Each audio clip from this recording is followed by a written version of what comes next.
हमारा जो चर्चा हो रहा था वो गढ़वाल वंश के ऊपर आधारित है। यानी कि आप देखेंगे कि जो गढ़वाल वंश है उसके ऊपर हमारी चर्चा आधारित है। आप देखेंगे कि हमने जो कह सकते हैं कि राजपूत वंश है उसमें जो है वो गढ़वाल वंश के बारे में हम आज देख रहे हैं, तो हम इनके ऊपर जो है अपनी चर्चा जो है वो आगे बढ़ाएंगे। तो सबसे पहले हम देखेंगे कि गढ़वाल वंश का जो उत्पत्ति है वो कैसे कैसे हुई, इनके बारे में जो प्रथम साक्ष्य है वो क्या क्या देखने को हमें मिले।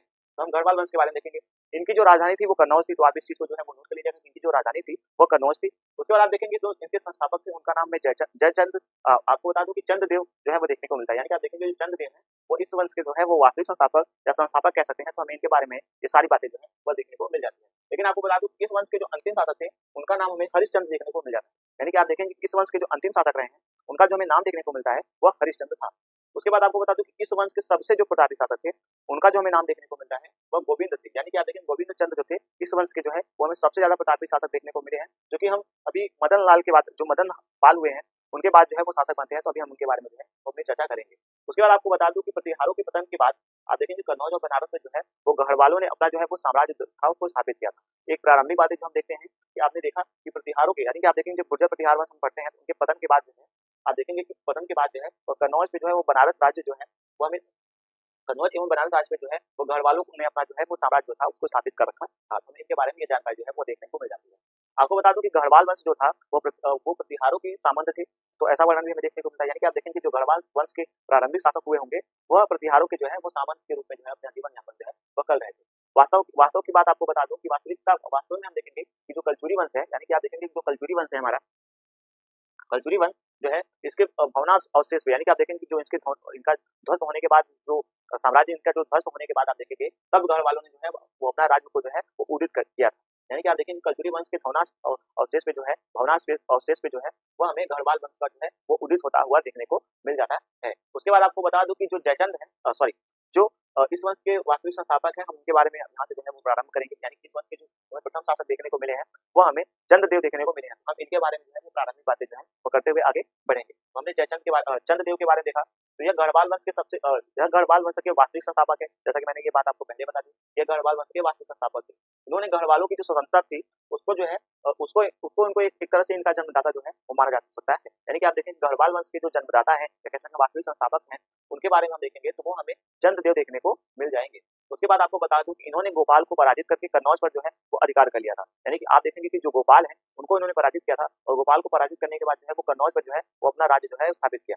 उसके जस्ट बाद यानी कि आप देखेंगे उसके पश्चात जो है इन्होंने अपना जो है दूसरा युद्ध जो है वो कलचुरी वंश के शासक जो थे यशकर्ण के ऊपर जो है वो इन्होंने किया और इनको पराजित करके थे। यानी कि आप देखेंगे कि जो कलचुरी वंश के शासक थे यशकर्ण इनको पराजित कर करके अंतवेदी जो दुर्ग था यानी कि अंतवेदी जो प्रदेश था उसको इन्होंने जीता और उसको जीतने के बाद उस पर जो है वो अधिकार कर लिया था। इसके बाद बता दूं आपको इन्होंने क्रमशः जो अपनी विजय यात्रा थी उसको जारी रखा। इन्होंने काशी कौशल अंग को जो है वो गढ़वाल वंश का यानी कि आप देखें काशी कौशल अंग इंद्रप्रस्थ जो था उसको गढ़वाल वंश का जो है इन्होंने एक कह सकते हैं कि वंश जो है वो इन्होंने कह सकते हैं कि जो अपना वंश गढ़वाल वंश को जो है वहां तक इन्होंने अपना विस्तार जो है वो कर लिया था। इनके बारे में ये सारी बातें जो है वो हमें देखने को मिल जाती है कि इन्होंने गढ़वाल वंश के बारे में ये सारी जो बातें थी वो की। यानी कि आप देखें कि इन्होंने काशी कौशल अंग और काशी कौशल और इंद्रप्रस्थ पे जो है वो इन्होंने अपना जो है वो राज्य जो है वो स्थापित कर दिया था। ऐसा वर्णन हमें इनके बारे में जो है वो देखने को मिल जाता है। इनके बाद आप देखेंगे इनके बाद जो है वो मदन पाल जो है वो शासक बनते हैं। वह एक निर्बल शासक रहते हैं। यानी कि जो मदन पाल है वह इनके बाद जो है वो शासक बनते हैं और वह एक निर्बल शासक के रूप में हमें देखने को मिल जाते हैं। इनके बारे में कुछ महत्वपूर्ण बातें देखने को हमें नहीं मिलती है, लेकिन आपको बता दूं कि अब इस वंश के जो सबसे काफी शासक हमें देखने को मिलते हैं गोविंद चंद। यानी कि आप देखेंगे जो गोविंद चंद है यह हमें इनके बाद जो है वो शासक देखने को मिल जाते हैं। एक बात और आपको बता दो कि यहाँ पे जो हमें इनके अभिलेख देखने को मिलते हैं वो राहन के अभिलेख और कह सकते हैं बसई के अभिलेख जो है वो देखने को मिल जाते हैं। यानी कि राहन के अभिलेख और बसई के अभिलेख जो है हमें इनके बारे में जो है वो देखने को मिल जाते हैं। अब हम जो है हमारी जो आगे की क्लास यानी कि जो हमारी आगे क्लास बढ़ेगी वो हमारा इस वंश के सबसे प्रतापी शासक जो गोविंद चंद है इनके ऊपर जो है वो आधारित रहेगा। तो आप एक बार जो है वो इसका एक बार स्क्रीनशॉट लें ताकि मैं साफ करके जो है वो अपनी क्लास को जो है वो आगे बढ़ा सकूं। इसके सबसे प्रतापी शासक गोविंद चंद के बारे में जो है वो हम बात कर रहे थे। यानी कि आप देखें कि गोविंद चंद के बारे में जो है वो अपनी क्लास कर रहे थे। तो आपको बता दूं गोविंद चंद की जो पत्नी थी यानी कि जो गोविंद चंद की पत्नी थी कुमार देवी, इनका सारनाथ लेख हमें देखने को मिलता है। यानी कि आप देखेंगे सारनाथ एक लेख हमें देखने को मिलता है। इस लेख में इनको जो है वो विष्णु का अवतार जो है वो कहा गया है। यानी कि आप देखेंगे कि गोविंद चंद को भगवान विष्णु का अवतार कहा गया है। आपको बता दूं कि जो गोविंद चंद थे यह एक हमें शासक देखने को मिले हैं मदन पाल, जो मदन पाल देखने को मिले, यानी कि आप देखेंगे कि जो चंद्रदेव थे इनके पुत्र मदन पाल थे, यानी कि मदन पाल इनके बाद जो है शासक बने थे। तो मदन पाल के बाद जो है वो गोविंद चंद्र शासक बने थे। तो आप इस चीज को नोट कर लीजिएगा कि गोविंद चंद्र जो थे, गोविंद चंद्र के जो पिता थे उनका नाम था मदन पाल। तो आप इस चीज को भी नोट कर लीजिएगा। उसके बाद आप देखेंगे सर्वप्रथम गोविंद चंद्र ने ही गजपति, अष्टपति, नरपति की जो उपाधि थी वो कलचुरी वंश के विरुद्ध जो है उन्होंने अपने नाम से जोड़ा था। यानी कि आप देखेंगे कि इन्होंने जो कलचुरी वंश था उससे उसके विरुद्ध जो है उन्होंने ये उपाधियां जो थी अपने नाम से जोड़ी हुई थी। ऐसा वर्णन हमें इनके बारे में जो है वह देखने को मिलता है। इन्होंने कलचुरी वंश के का नकल कर करके, यानी कि आप देखेंगे इन्होंने कलचुरी वंश के को नकल कर करके इन्होंने अपने राज्य में एक सिक्का का जो है वो प्रचलन किया था, जो कि बैठी हुई लक्ष्मी की प्रतिमा उस पर अंकन की गई थी। यानी कि आप देखेंगे इन्होंने कलचुरी वंश का जो है वो नकल कर करके एक अपने राज्य में जो है वो मुद्रा प्रचलित किया था। उसका जो हमें वर्णन देखने को मिलता है वह बैठी हुई लक्ष्मी की मुद्रा थी। यानी कि आप देखेंगे उस पर जो अंकन हमें देखने को मिलता है वो बैठी हुई लक्ष्मी का उस पर अंकन हमें देखने को मिल जाता है। यह जो सिक्का था यह सोने, चांदी और तांबा में जो है वो उत्कीर्ण कराया गया था। ऐसा वर्णन जो हमें इनके बारे में वह देखने को मिलता है। इन्होंने कलचुरी वंश का जैसा कि मैंने अभी आपको बताया कि इन्होंने कलचुरी वंश का जो है नकल करके एक जो है सिक्का का जो है वो प्रचलन किया था, जो कि बैठी हुई लक्ष्मी का जो है सिक्का हमें देखने को मिल जाता है। यह सोने, चांदी और तांबे में जो थे उत्कीर्ण कराया गया था। तो हमें ऐसा वर्णन जो हमें देखने को मिल जाता है। एक बात और आपको बता दूं कि जो गोविंद चंद्र थे, गोविंद चंद्र ने अपनी एक राजधानी, जो गढ़वालों की हमें प्रारंभिक राजधानी देखने को मिलती है कन्नौज, तो इन्होंने कन्नौज को तो अपनी राजधानी को बनाए रखा, लेकिन जो दूसरी राजधानी थी वो वाराणसी यानी कि बनारस को जो है वो अपनी दूसरी राजधानी जो है वो बनाया था। ऐसा वर्णन हमें इनके बारे में देखने को मिल जाता है। आपको बता दूं कि इनके बाद जो है वो विजय चंद्र जो है वो शासक हमें देखने को मिल जाते हैं। यानी कि आप देखेंगे इनके बाद विजय चंद्र शासक जो है वो देखने को मिलते हैं। यानी कि अब हम विजय चंद्र के बारे में जो है बातें करेंगे और इस वंश के जो एक दो महत्वपूर्ण शासक हैं उनके ऊपर जो है वो चर्चा करेंगे। तो आप एक बार इसका स्क्रीनशॉट लें ताकि मैं अपनी क्लास को जो है वो आगे बढ़ा सकूं। विजय चंद्र के ऊपर जो है अपनी क्लास कर रहे थे।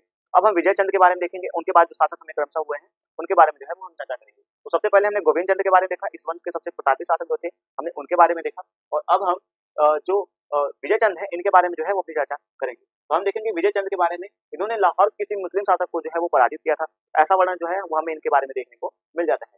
इन्हीं के समय में आप देखेंगे जो दिल्ली के हमें कंवर वंश देखने को मिलते हैं वो पहले गढ़वाल वंश के जो गढ़वाल वंश थे उनके सामंत थे, जो कि बाद में आप देखेंगे चौहानों के जो है वो सामंत हो जाते हैं। तो जैसा कि आप सभी को बताया कि हमने चौहान वंश के बारे में जो है वो चर्चा अपनी क्लास में की है। अगर आपने उस क्लास को नहीं देखा है तो प्लीज जाके देख लीजिएगा। उसमें मैंने चौहान वंश के बारे में संपूर्ण बातें जो है वो इससे पहले की जो क्लास हुई है उसमें मैंने आपको बताया हुआ है। तो आप उसको जो है वो देख सकते हैं चौहान वंश के बारे में। हमने चौहान वंश के सामंतों के बारे में जहाँ वहाँ पे सारी बातें जो है वो बता रखी पहले से। उसके बाद आप देखेंगे कि इनके बाद जो है वो जयचंद हमें क्रमशः शासक देखने को मिल जाते हैं। जो जयचंद है यह इनके बाद जो है वो क्रमशः शासक हमें देखने को मिलते हैं। तो जयचंद जो थे इनको मुस्लिम इतिहासकारों ने इन्हें जो है वो भारत का सबसे बड़ा जो शासक है वो बताते हैं। कई इतिहासकार जो विजय चंद है और जो गोविंद चंद है इनको भारत का सबसे बड़ा शासक बताते हैं, लेकिन कई इतिहासकार जो है वो इनको ही सबसे बड़ा शासक मानते हैं। इस प्रकार से हमने इनके बारे में ये बातें जो है वो देखी। जयचंद के हमें कमोली का अभिलेख जो है वो देखने को मिल जाता है, जो कि बनारस में स्थित है। इसमें भी हमें इनके बारे में जो जानकारी है, इस वंश के बारे में, इनके बारे में कुछ जो महत्वपूर्ण बातें हैं वो इस कमौली अभिलेख में हमें, जो बनारस के पास जो है वो स्थित है, बनारस में स्थित है, उसमें हमें देखने को मिल जाता है।